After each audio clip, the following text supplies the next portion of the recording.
లో మరి ఏ అధికారి మరి అతని మీద అక్రమ కేసులు పెట్టాడు, మరి ఇబ్బంది పెట్టాడు, మరి ఎవరి ప్రమేయంతో, మరి ఏ నాయకుని యొక్క ప్రమేయంతో మరి అతని మీద కేసులు పెట్టారో, వాళ్ళ కుటుంబాన్ని ఇబ్బంది పెట్టారో, మరి అవన్నీ కూడా యాప్లో మరి అది పొందుపరిస్తే, డౌన్లోడ్ చేస్తే మరి దానికి సంబంధించిన ఏదైనా ఆధారాలు కానీ, ఫోటోలు కానీ, మరి వీడియోలు కానీ మరి అవన్నీ కూడా అప్లోడ్ చేస్తే మరి అది ఆ యాప్లో ఏదైతే డౌన్లోడ్ చేసినట్టన్నీ కూడా మరి కేంద్ర వైఎస్ఆర్ కాంగ్రెస్ పార్టీ మరి ఏదైతే డిజిటల్ లైబ్రరీలో దాన్ని సేవ్ చేసుకోవడం జరుగుతుంది.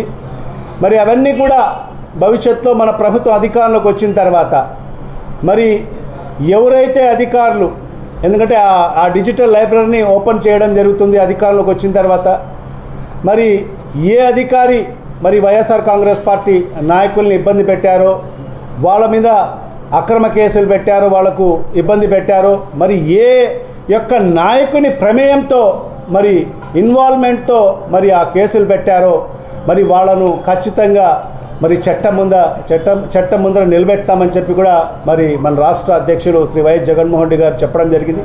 మరి ఇవాళ ఈ సందర్భంగా కూడా రాష్ట్ర వ్యాప్తంగా ఉండే వైఎస్ఆర్ కాంగ్రెస్ పార్టీ నాయకులకు కూడా మేము చెప్తున్నాం, మరి అతి త్వరలోనే మరి యాప్ రిలీజ్ చేయడం జరుగుతుంది. మరి ఆ యాప్ ద్వారా మీకు ఇప్పటికే మీ మీద జరిగిన ఏదైతే మీ కుటుంబాలపైన జరిగిన ఇబ్బందులు అయితే మీ మీద వేసిన ఏదైతే కేసులు కానీ మరి అవన్నీ కూడా మరి యాప్లో డౌన్లోడ్ చేయవలసిందిగా మరి వాళ్ళందరినీ కూడా కోరుకుంటున్నాము.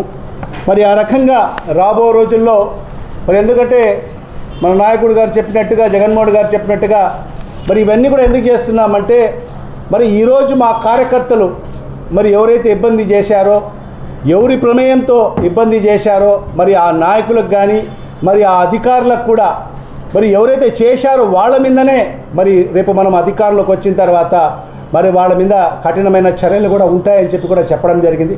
మరి అదే కాకుండా మరి ఈరోజు మన నాయకుడు శ్రీ వైఎస్ జగన్మోహన్ గారు మాజీ ముఖ్యమంత్రి, మరి ఆయనకు Z+ కేటగిరీ సెక్యూరిటీ ఉంది. మరి ఈరోజు ఆ Z+ కేటగిరీ సెక్యూరిటీ ఉన్నా కూడా మరి ఆయనకు ఈరోజు ఈ రాష్ట్ర ప్రభుత్వం మరి భద్రత కల్పించలేని పరిస్థితి ఉంది. మరి ఈరోజు చూస్తే మరి అనేక పర్యటనలో మనం చూసాం, బంగారుపాలెంలో మరి మామిడి రైతుల కోసం మరి పరామర్శించడానికి వెళ్తే మరి ఏ రకంగా పూర్తిగా భద్రత వైఫల్యం జరిగిందో, మరి ఏ రకంగా వేలాది మంది ప్రజలు మరి ఆయన వద్దకు వెళ్ళారో మరి ఆ రకంగా మరి దీని మీద కూడా నిన్న PSCలో కూడా మరి కూలంకుషంగా చర్చించడం జరిగింది. మరి ఈ రకంగా చూస్తే ఈ రాష్ట్రంలో జరుగుతున్న పరిస్థితులన్నిటిపైన కూడా మరి PSCలో మరి చర్చించడం జరిగింది. మరి అదే కాకుండా మరి ఈరోజు ఏదైతే ఈ ప్రెస్ మీట్ యొక్క ముఖ్య ఉద్దేశం, రేపటి దినం మాజీ ముఖ్యమంత్రి గారు, వైఎస్ఆర్ కాంగ్రెస్ పార్టీ రాష్ట్ర అధ్యక్షుడు శ్రీ వైఎస్ జగన్మోహన్ రెడ్డి గారు నెల్లూరు పర్యటనకు వెళ్ళడం జరుగుతుంది. మరి నెల్లూరులో మనం చూసాం, నెల్లూరు జిల్లా అధ్యక్షులు మరి కాకాణి గోవర్ధన్ రెడ్డి పైన ఏ రకంగా అక్రమ కేసులు పెట్టి మరి ఆయనకు జైలు పాలు చేయడం జరిగింది. మరి ఆయన్ని పరామర్శించడానికోసము, మరి అదే కాకుండా మొన్నటికి మొన్న మరి మాజీ మంత్రివర్యులు మరి సీనియర్ శాసనసభ్యులు మరి కొవ్వూరు మాజీ శాసనసభ్యులు నల్లపరెడ్డి ప్రసన్న కుమార్ రెడ్డి గారి ఇంటిపైన మరి ఏదైతే తెలుగుదేశం పార్టీకి సంబంధించిన గూండాలు మరి ఏ రకంగా దౌర్జన్యం చేసి మరి ఏ రకంగా మరి ఆ ఇంట్లో బీభత్సం సృష్టించారో మనందరికీ కూడా తెలిసిన విషయమే. మరి నల్లపరెడ్డి ప్రసన్న కుమార్ రెడ్డి గారి కుటుంబాన్ని పరామర్శించడానికోసము మరి రేపటి రోజు నెల్లూరుకు మరి జగన్మోహన్ రెడ్డి గారు వెళ్తున్నారు. మరి ఈరోజు జగన్మోహన్ రెడ్డి గారు నెల్లూరుకు వెళ్తున్నారంటే మనం చూసాం, అన్ని పేపర్లలో వచ్చాయి. నెల్లూరు అష్టదిగ్బంధం. మరి అదే కాకుండా జిల్లా అధ్యక్షుల వారికి మరి పోలీస్ అధికారుల తరఫు నుంచి ఒక నోటీసు గతంలో ఎప్పుడు కూడా ఇలాంటి సంస్కృతి మనం చూడలేదు. గత 5 ఏళ్ళు జగన్మోహన్ రెడ్డి గారి ప్రభుత్వంలో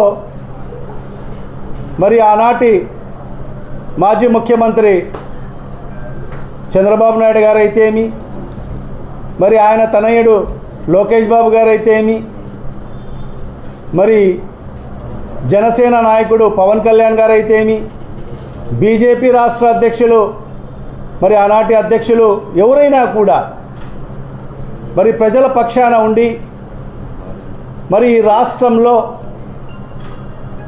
పర్యటించడానికి మరి వాళ్లకు పూర్తి హక్కులు ఉన్నాయి. గత 5 ఏళ్ల కాలంలో కూడా మా ప్రభుత్వంలో, జగన్మోహన్ రెడ్డి గారి ప్రభుత్వంలో ఎవరిని కూడా ఇబ్బంది పెట్టిన పరిస్థితి లేదు. ఈ రకమైన నోటీసులు ఎప్పుడు కూడా ఎవరికి కూడా ఇవ్వని పరిస్థితి. మరి ఈరోజు ఒక దుష్ట సంప్రదాయాన్ని మరి ఈరోజు లేవనెత్తడం జరిగింది. మరి ఈరోజు చూస్తే ఆ నోటీసులలో ఏం చెప్తున్నారంటే, జగన్మోహన్ రెడ్డి గారు హెలికాప్టర్లో వస్తే హెలిప్యాడ్ వద్దకు 10 మందికి మాత్రమే అనుమతి ఉంటుంది. మరి ఆయనకు 3 వెహికల్స్ మాత్రమే మరి కాన్వాయ్గా ఫాలో అవుతాయి. 3 వెహికల్స్కి మాత్రమే పర్మిషన్ ఉంటుంది. మరి అదే కాకుండా మరి జైలులో ఉన్న మరి కాకాణి గోవర్ధన్ రెడ్డి గారికి పరామర్శించడాని కోసము కేవలం 3 మాత్రమే అనుమతిస్తాము. మరి అదేవిధంగా నల్లపురెడ్డి శ్రీనివాసరెడ్డి మరి ఇంటి వద్ద కేవలం 100 మందికి మాత్రమే మరి అనుమతిస్తామని చెప్పి ఇట్లా షరతులతో మరి కూడిన